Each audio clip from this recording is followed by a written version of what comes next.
वासिअन हकीमा वलिल्लाहि मा फिस समावाति व मा फिल अर्ज़ वलक़द वस्सैना लज़ीना ऊतुल किताबा मिन क़ब्लिकुम व इय्याकुम अनित्तक़ुल्लाह व इन तकफ़ुरू फ़इन्ना लिल्लाहि मा फिस समावाति व मा फिल अर्ज़ व कान अल्लाहु गनिय्यन हमीदा वलिल्लाहि मा फिस समावाति व मा फिल अर्ज़ व कफ़ा बिल्लाहि वकीला इन यशा युज़हिबकुम अय्युहन नासु व यअति बिआखरीन व कान अल्लाहु अला ज़ालिका क़दीरा मन काना युरीदु सवाबद दुनिया फ़इंदल्लाहि सवाबुद दुनिया वल आखिरा व काना अल्लाहु समीअन बसीरा सदक़ल्लाहु मौलाना अज़ीम। हज़रात सूरह निसा के ये 19 रुकू की इख्तितामी आयात है।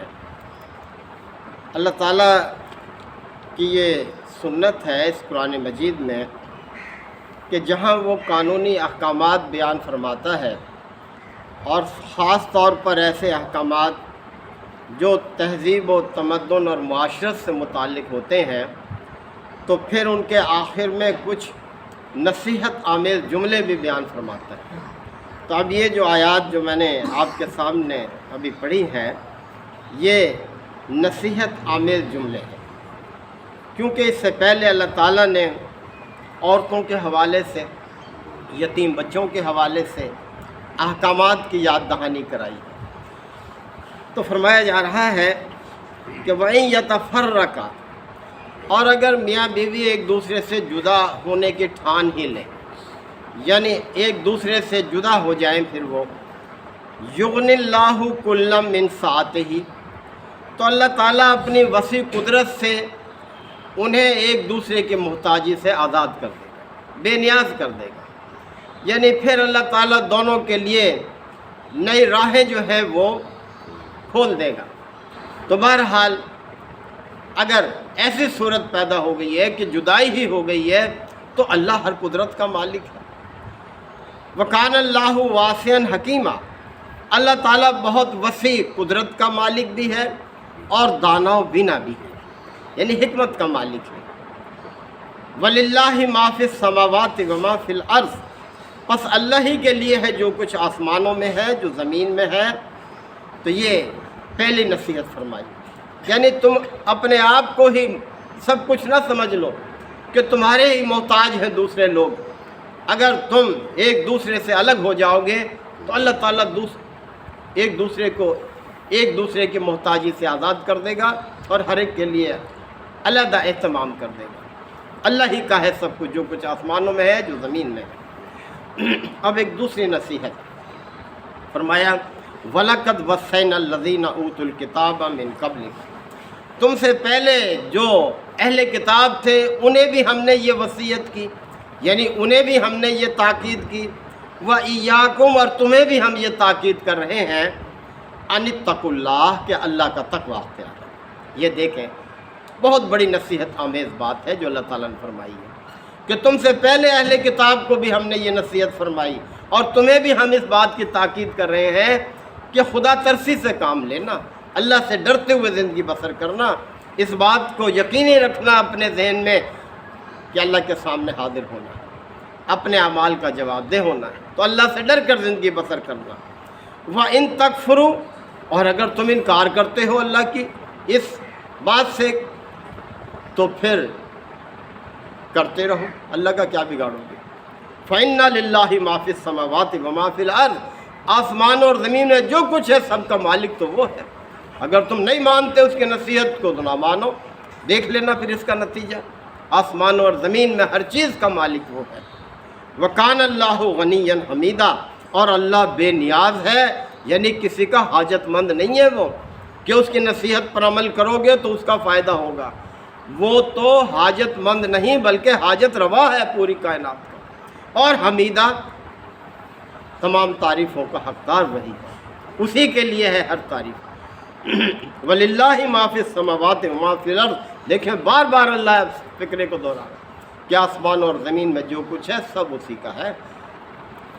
वकफ़ा बिल्लाहि वकीला, और अल्लाह ही कारसाज काफ़ी है। अल्लाह को अपना कारसाज बनाओ, उस पर भरोसा करो। अब تیسری بات، تیسری نصیحت فرمایا ان یشا یذہبکم ایھا الناس، اے لوگو اگر وہ چاہے تو تمہیں چلتا کرے اس دنیا سے، ایک لمحہ نہ لگے، کس بھول میں ہو تم۔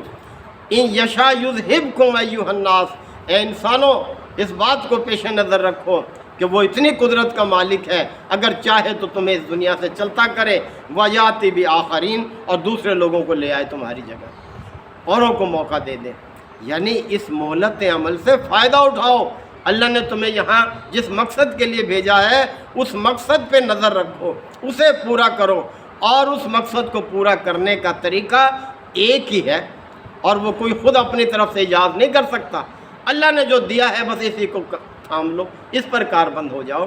ہمارے پیغمبر کے ذریعے سے جو کچھ تمہیں دیا جا رہا ہے اس کو مضبوطی سے تھام لو، اور اعلان بھی فرمایا کہ وما آتاکم الرسول فخذوہ، رسول جو کچھ تمہیں دے اسے مضبوطی سے تھام لو، وما نہاکم عنہ، اور جس چیز سے روکے بس باز آ جاؤ اس چیز سے پیچھے۔ وکان اللہ علی ذالک قدیرا، اور اللہ تعالیٰ اس بات پر پوری قدرت رکھتا ہے، کس بات پر کہ چاہے تو تمہیں چھٹی کرا دے اور تمہاری جگہ اور لوگوں کو لے آئے، لہذا اس مہلت سے فائدہ اٹھاؤ۔ اب چوتھی نصیحت کی جا رہی ہے، فرمایا من کان یرید ثواب الدنیا، اے لوگو اگر تم دنیا کا ثواب چاہتے ہو، دنیا کے فائدے چاہتے ہو تو یاد رکھو فعند اللہ ثواب الدنیا والآخرہ، اللہ ہی کے پاس ہے، اللہ ہی کے اختیار میں ہے دنیا کا ثواب بھی اور آخرت کا ثواب بھی۔ اب تمہارے چوائس پر ہے کہ تم دنیا کے ثواب کے طالب بنتے ہو یا آخرت کے ثواب کے طالب بنتے ہو۔ دنیا کیا ہے؟